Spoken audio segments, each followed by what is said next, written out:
What's up, everybody? Welcome to Podcast Now. I'm Alex, and in this video, I want to talk about the Godslayer. Now, this was a little gameplay clip that came out about a day ago, and it's really taken the internet by storm. And, it's got a lot of potential. I think we're seeing that with a lot of different studios, but at the same time, it does also need a lot of work. Now, this game, the Godslayer, looks phenomenal. Now, it doesn't look perfect. I want to kind of go back and forth here in this video, but overall, the optimism I have is very, very high. The game looks awesome. I really want it to work. This really is, look, if we can't get an Avatar: The Last Airbender, which may I just throw in though, by the way, right? Everybody's talking about, okay, this is an Avatar game before an Avatar game actually happens. Don't forget, they're actually making a open world Avatar game that's not that fighting game that's coming out really soon. They're actually making an open world Avatar game. And remember, they talked about a few years ago, at the time, I think it was like Nickelodeon's president or something, they talked about 2027 being the release. And he mentioned that he did a podcast and he talked about it years ago. So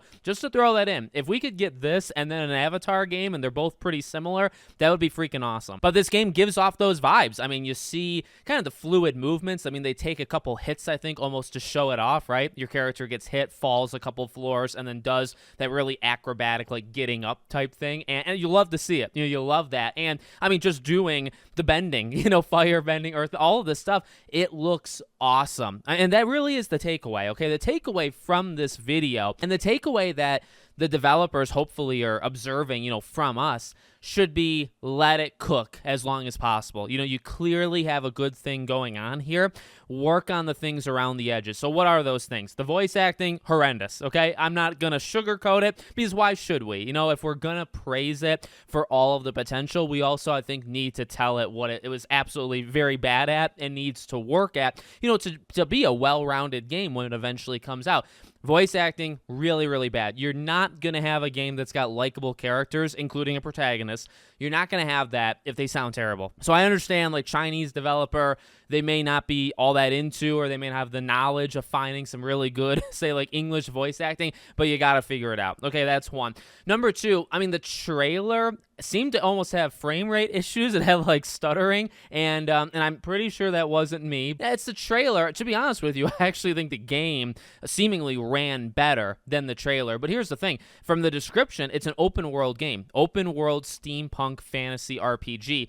I mean, the level that we see is much more contained. It is, it does look like an open world, but it's very much like on rails in terms of you kind of getting from point A to point B. You fight the boss that clearly is power level way over your head, right? And then you have to escape. And you're kind of more like you're running on the roofing, things like that. Is it going to literally be you're going around the open world and taking quests?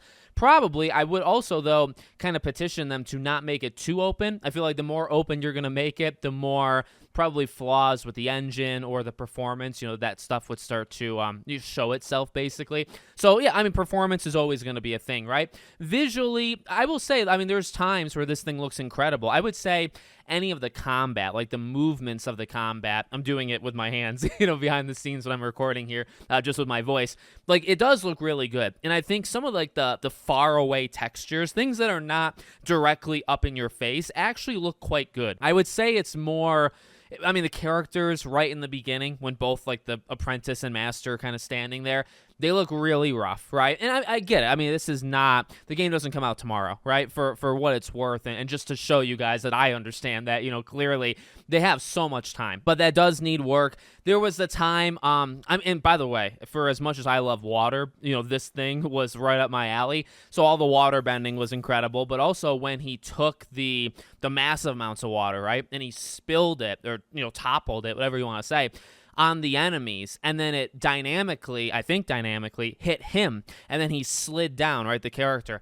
So, okay, I'll focus on the positive first, because that's incredible. And I will say another positive is how dynamic that does look. Like, clearly there's preconceived, areas to take advantage of. There's things like kind of sticking out that highlight, and you can see that, in the gameplay. So you'll know as a player, okay, this is a good opportunity to break the ground or to pull this thing and to attack them with this.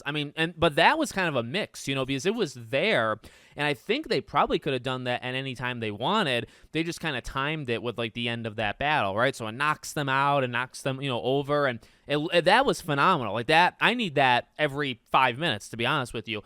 But the thing that was really, I mean, if you look at it, like literally look at the stream of water, especially as it starts to dissolve and your character stands up, horrendous, looks terrible. So they, again, I mean, those are things rough around the edges, when they're doing the water like typhoon type thing, and then he turns it into ice kind of towards the end. That looked great. That looked actually really, really good. So some of the elements did look really good, and the fighting looked really good. And I think, again, it was kind of a distance thing. Things from a distance, even when he was bending, the different elements, looked really good. It's when it was close up. It's when you were in the water, being swept away. That's when it looked bad. It's when the camera was right in their faces in the beginning of the gameplay. That looked really bad. And the voice acting is the voice acting. And that's probably like par for the course. I mean, if you're going to have a game that's however long away, I guess the only other thing I would say, again, kind of a balance of unlimited potential along with a little bit of worry, or just take your time. This is a studio that's never done anything remotely like this before. Okay, this is a studio that, I mean, IGN has it in the description, creators of the My Time series. So I didn't know I just looked it up. I mean, I think their most recent game is a game called Let's School. So that's an interesting title. But Let's School, from the description, seems to be more like a 2-point campus, hospital, all that stuff. So kind of a simulation. And it looks really good. By the way, it's got very positive ratings and overwhelmingly positive ratings, in all. So the game is highly received, and they normally do Harvest Moon style life simulations. Okay. Now, again, from everything that it looks like, number one, they make good games. They make games at a very small scale, and they make games in totally, a different genre. Now, it's been well received. They're not a studio that's garbage. They're not a studio, at the same time, they're not a studio that literally was just formed. Like, this is actually a studio that's been around for at least a little while. And that's a bit of positivity, to be honest with you. The more cautious optimism would be they've done nothing remotely close to this. And we've seen it. Like, sometimes things like this, they can take a couple games for you to get, your legs under you. They could have some very big positives. Honestly, different situation. I think about like Bend, who made Uncharted Golden Abyss, and then their next game. So you made an Uncharted game for a portable device, the best portable device, but still a portable device.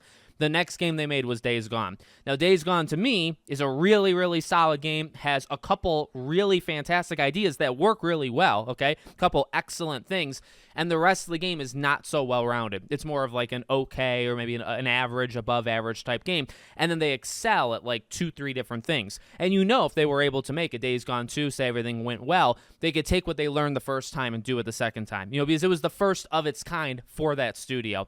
And that's kind of what I feel here. I think, and that's kind of where I'm at, is that this game already looks to excel at a couple areas immediately. It takes 2 seconds to see how good this game looks in a couple areas. It also takes 2 seconds to look at and say, all right, you're also missing this, that, and the reality is when it comes out, it very well might also still be missing it. We hope for the best, and I'll hope for the best, and I'll support it all the way through.